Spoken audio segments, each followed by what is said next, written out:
Sebagai manusia, kadang-kadang biasalah kita akan dikawal oleh emosi kemarahan. Kemarahan boleh menyebabkan berlakunya banyak masalah dalam kehidupan kita. Kadang-kadang bila kita tak mampu mengawal kemarahan kita, ia mengganggu emosi kita. Kadang-kadang bila kita tak mampu mengawal kemarahan kita, ia boleh menyebabkan malapetaka dan juga kemalangan.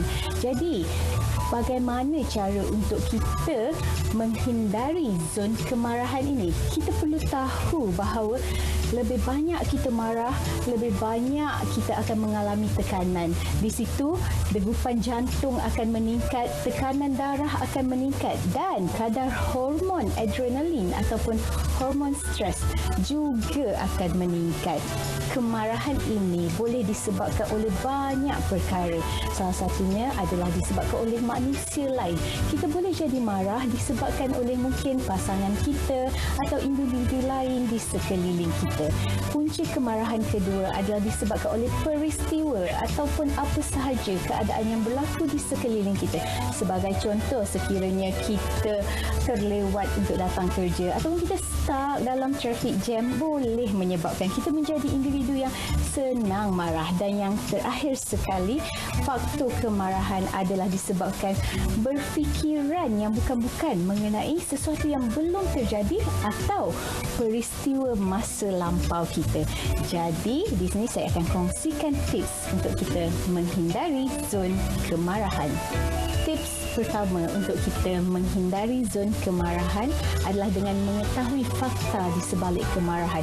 Semakin banyak kita marah, semakin banyak kemarahan akan datang di dalam kehidupan kita. Ini adalah lumrah kehidupan di mana jika kita tidak mahu individu lain memarahi kita, maka kurangkan rasa marah tersebut. Itu yang pertama. Yang kedua, tips untuk menghindari zon kemarahan adalah berdasarkan konsep yang diketengahkan di dalam Islam, iaitu banyakkan menyebut Astaghfirullahalazim dan juga Auzubillahiminasyaitanirrajim, di mana di situ kita berlindung daripada syaitan yang direjam. Perlindungan itu kita minta dengan izin Allah.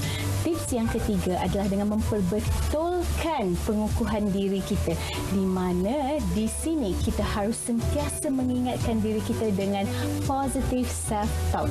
Sebutkan kata-kata seperti saya seorang yang tenang, saya tidak marah, dan ini mampu memberi impak kepada minda kita, dan di situ minda akan memberi arahan kepada emosi untuk tidak marah. Dan yang terakhir sekali adalah dengan senyum dan mengubah posisi.